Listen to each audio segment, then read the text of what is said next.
Donc, c'est 1 Corinthiens, chapitre 16, verset 22, qu'on est en train de lire. Donc, en fait, je vais commencer à partir du verset 21.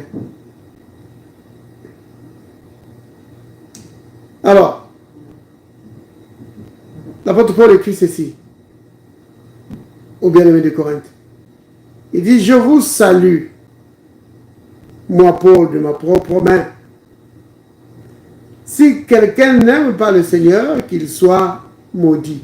Donc, qu'il soit anathème. Et puis il dit, Maranatha. Ce mot Maranatha, ça veut dire, viens Seigneur Jésus. Viens Seigneur. Donc, c'est l'apôtre Paul qui est en train de dire, Seigneur Jésus, viens. Viens maintenant. Et c'était ça, la mentalité. L'esprit des chrétiens de cette époque, quand l'Église a commencé. Ils attendaient vraiment le retour du Seigneur. Pour eux, le retour du Seigneur, c'était quelque chose d'imminent. Vous voyez? Ils se disaient que le retour du Seigneur pouvait intervenir à n'importe quel moment. C'est pourquoi, quand vous regardez on était dans le chapitre 16, n'est-ce pas? Si vous regardez dans le chapitre 15, vous allez voir, l'apôtre Paul, il va dire, par exemple, il dit, voici, je vous dis un mystère. Nous ne mourrons pas tous. Donc, quand l'apôtre Paul parle du retour du Seigneur, il parle de cela comme un événement imminent qui allait arriver vraiment quand eux étaient là sur la terre. C'était l'événement qu'ils attendaient. Le plus grand événement. Et aujourd'hui, bien-aimés, les chrétiens, les vrais chrétiens, le plus grand événement que nous attendons, ce n'est pas la Coupe du Monde, ce n'est pas, je ne sais pas, des élections dans tel ou tel autre pays. Non! Nous n'attendons pas un nouveau président aux États-Unis ou je ne sais dans quel pays. Le plus grand événement que nous attendons, c'est le retour de Jésus. Ça, c'est quelque chose que chaque chrétien doit avoir au-dedans de lui. Que le plus grand événement que tu attends, c'est le retour de Jésus. Quelqu'un va dire, moi, le plus grand événement, c'est mon mariage. Le mariage, c'est une bonne chose. C'est pas mauvais. Mais, le plus grand événement que tu dois attendre, c'est le retour de Jésus. Parce que ça peut intervenir à n'importe quel moment. Bien aimé, si déjà, les gens de l'époque de l'apôtre Paul, ils attendaient le Christ, vraiment, dans l'urgence, quelle devait être notre urgence à nous? Vous vous rendez compte de ça? Parce que nous vivons une époque particulière. À l'époque de Paul, ils n'ont pas vécu ce que nous vivons.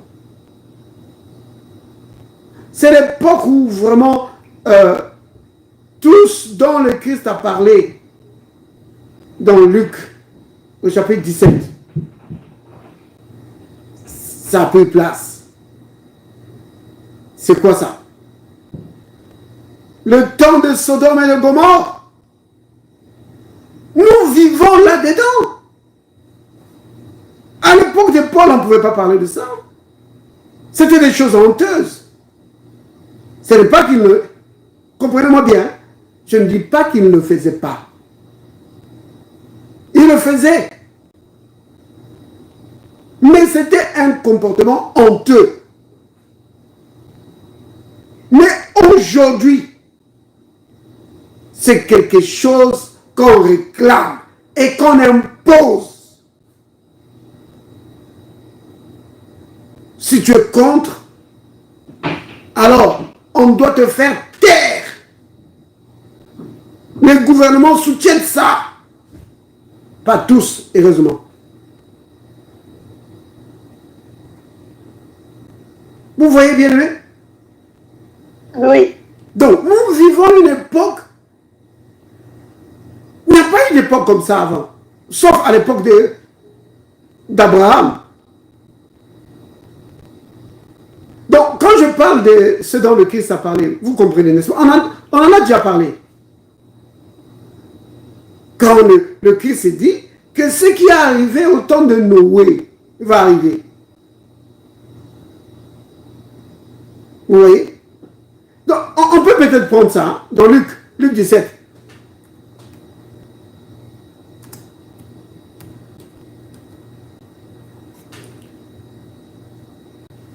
Luc 17.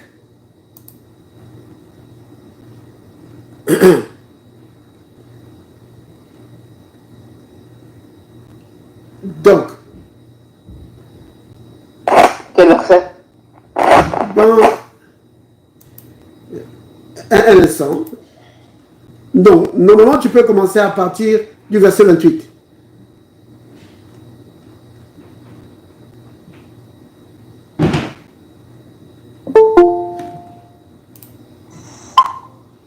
Sœur Thérèse, que le Seigneur te bénisse. Amen. Yeah. Alors, Luc 17, à partir du verset 28. Je peux bien. Oui. Ce qui arriva du temps de Lot fera pareillement. Les hommes mangeaient, buvaient, achetaient, vendaient, plantissaient, et non plantaient, pas plantissaient, bâtissaient, je veux dire. Mais le jour où Lot sortit de Sodome, plus de feu et de soufre tomba. Vous avez entendu ça? Ça a dû faire mal. Le problème, ce n'est pas ça a dû faire mal. C'est pas juste une histoire de douleur, là, Amos. Oh là là. Vous comprenez? C'est pas juste une histoire de douleur. Il ne s'agit pas d'une douleur ici, là. Il s'agit surtout d'une condamnation éternelle. C'est de cela qu'il s'agit ici. Et c'est quelque chose de grave. C'est de cela qu'il s'agit. Le temps de Sodome et de Gomorrhe. Dans le même chapitre, le Christ parle également du temps de Noé. Et le temps de Noé est caractérisé par l'insouciance. L'insouciance. On s'occupe que de, comment dire ça, de la chair. Oui. Manger, boire, s'amuser, se donner du plaisir. On est en plein dedans. On est en plein dedans. Donc, puisque tous ces signes dont le Christ a parlé sont là devant nous, tout le monde peut le voir. Tout le monde peut le voir. Donc, ça veut dire que le retour du Seigneur est vraiment là. Le Seigneur peut revenir à n'importe quel moment. Donc, la mentalité des enfants de Dieu devait être comme la mentalité de l'apôtre Paul. Eux, à leur époque, il pensait que le Seigneur allait revenir vraiment à cette époque-là. Oui. L'apôtre Paul était vraiment convaincu de cela. Il pensait que le Seigneur allait revenir donc pendant que lui était sur la terre. Prenons par exemple dans 1 Corinthiens chapitre 15. Hein? Regardez. C'est que l'apôtre Paul dit.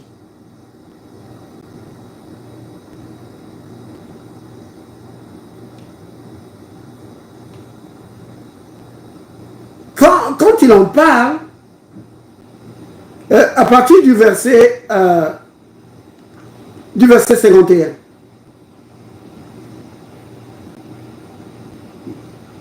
Donc, 1 Corinthiens 15 à partir du verset 51.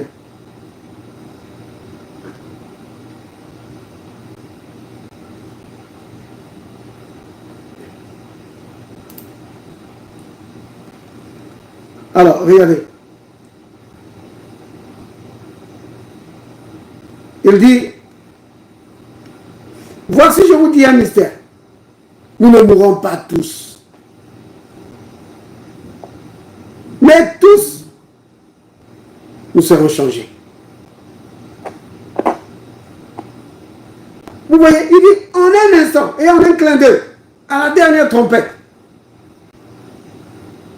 L'apôtre Paul, quand il parle de cela, pas seulement ici, même quand il est dans le livre des Thessaloniciens, quand il en parle, il parle de cela comme si il serait vivant lors du retour du Seigneur. Vous voyez? Et il appelait ça vraiment de tous ses voeux. C'est pourquoi, dans 1 Corinthiens 16, verset 22 qu'on a lu tout à l'heure, il dit Maranatha. Donc pour dire, viens Seigneur Jésus, viens. Or si lui pouvait le dire à cette époque, nous pouvons encore dire ça beaucoup plus fort maintenant. Cette parole de l'apôtre Paul doit trouver un grand écho au-dedans de nous. Nous pouvons le prononcer avec plus de force que lui l'a fait.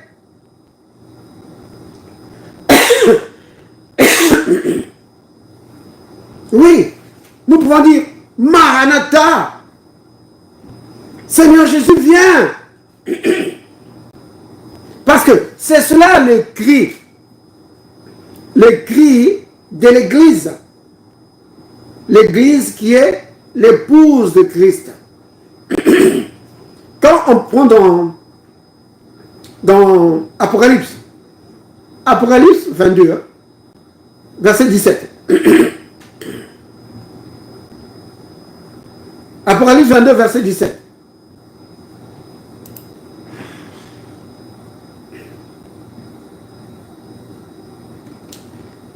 Alors, la Bible dit, et l'esprit et l'épouse disent, viens.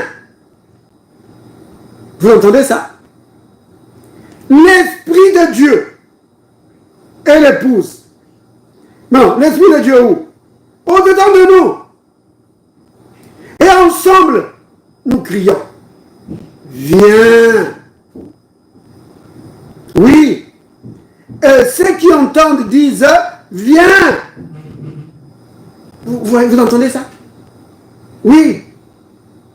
Nous disons, Maranatha, viens Seigneur Jésus. Ça doit être l'aspiration de nos cœurs à cause de notre amour pour le Seigneur. Oui. Tous ceux qui aiment l'avènement du Seigneur, tous ceux qui aiment le Seigneur de tout leur cœur, ils disent, Seigneur, viens. Viens, Seigneur. Oui. Lui-même l'a dit, il dit, je vais venir. Il dit, je vais vous préparer une place et je reviendrai vous chercher. Et nous nous disons, Seigneur, viens. Maranatha, viens Seigneur Jésus. Vous voyez, bien-aimé? Alors, si c'est cette mentalité que tu as, si c'est ce que tu as dans ton cœur, si c'est comme ça que tu cries au-dedans de toi, bien-aimé, ça change ta vie. Parce que tu ne peux pas crier, viens Seigneur Jésus, et en même temps tu es en train de dire, tu es en train de vivre une autre vie. Vous voyez? Le cri là que tu prononces, viens Seigneur Jésus, va te pousser aussi à te préparer pour son retour. Oui. Parce que si tu dis viens Seigneur Jésus et en même temps tu ne te prépares pas pour son retour, alors tu es dans l'impasse. Oui. Tu es dans l'impasse et dans la contradiction. Parce que s'il vient et qu'il vient te trouver dans une position dans laquelle tu ne devais pas être, tu vas être dans la désolation totale. Non, certains vont dire, ah non, je vais attendre. Quand je serai prêt, alors je vais dire, je vais commencer à crier, viens Seigneur Jésus. Non! Non, pas ça. Commence à crier, viens Seigneur Jésus, maintenant. Oui, Seigneur Jésus, reviens. Reviens nous chercher.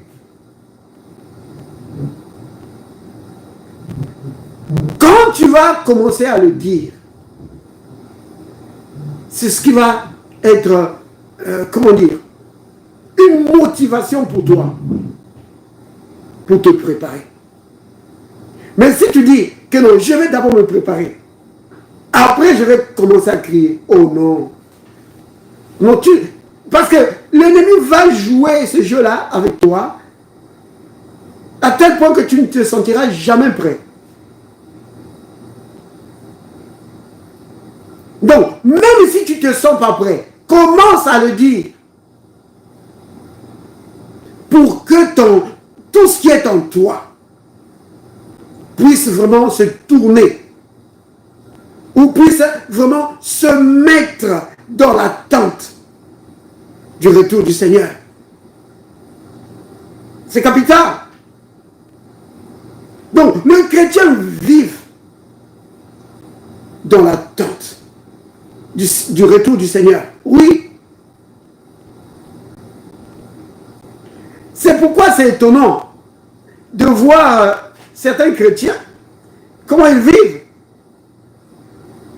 Tu dis, ah, mais lui n'attend pas le retour du Seigneur. Vous comprenez? Mais si dans ton cœur, tu commences à le dire, viens Seigneur Jésus, viens Seigneur Jésus, même si au départ tu n'étais pas prêt, mais que tu commences à le dire, viens Seigneur Jésus, Seigneur viens, tu vas commencer à réaliser vraiment la réalité du retour du Seigneur. Oui. Alors, un changement va commencer à s'opérer dans ta vie. Oui. Tu vas commencer à changer certaines choses. C'est vraiment capital. L'apôtre Paul, quand il a écrit aux chrétiens de Philippe, il dit que il parle de certains chrétiens qui ne recherchent que les choses de la terre. Vous voyez? Les choses de la terre. Mais nous attendons le retour du Seigneur.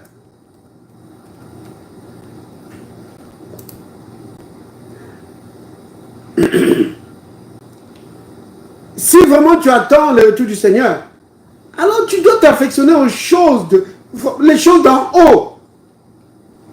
Oui. Donc, aux Colossiens, par exemple, aux Colossiens chapitre 1, l'apôtre Paul leur dit ça. Il dit, non, affectionnez-vous. Au Colossiens chapitre 3, verset 2. Il dit, affectionnez-vous aux choses d'en haut. Oui. Si réellement tu es ressuscité. Bon, il commence à partir du premier verset. Hein. Colossiens chapitre 3, verset 1. Il dit, si donc vous êtes ressuscité avec Christ, cherchez les choses d'en haut. Oui. Tu dois rechercher les choses d'en haut. Tu vois? Quand tu commences à crier, viens Seigneur Jésus, viens Seigneur Jésus. Alors dans ton cœur aussi, tu vas commencer à chercher les choses d'en haut, les choses d'en haut. Bien sûr, nous sommes encore sur la terre. Mais ton objectif premier, ça va être de rechercher les choses d'en haut. Oui, ce que Dieu aime, ce que Dieu apprécie, les choses qui ont de la valeur devant Dieu, pas devant les hommes. Regardez maintenant Philippiens, dans Philippiens chapitre 3. Regardez par exemple ce que l'apôtre Paul dit. Philippiens 3, à partir du verset, on peut prendre le verset 18.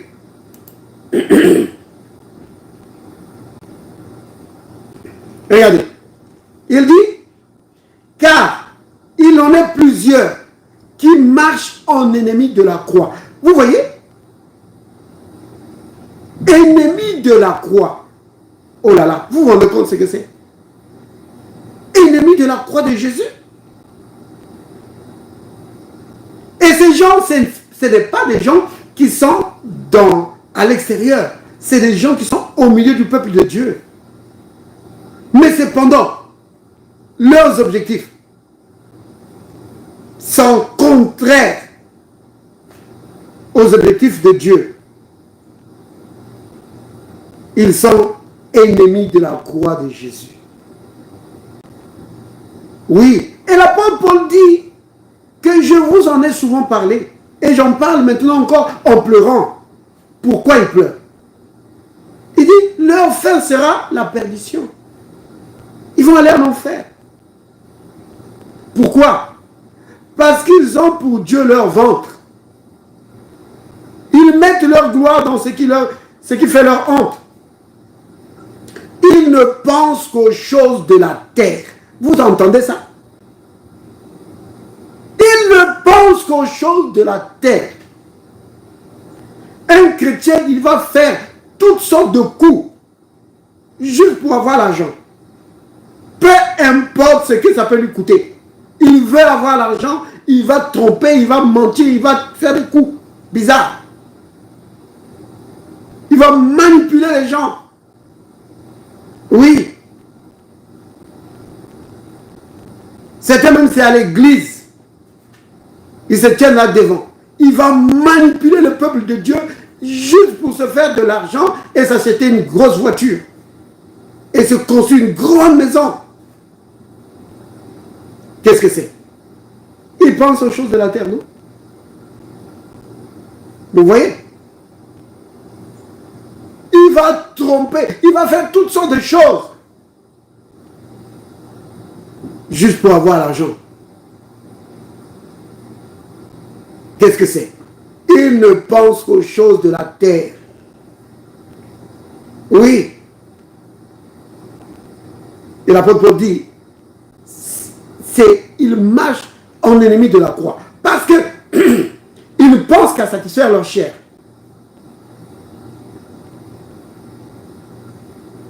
Il dit, leur fait sera la perdition.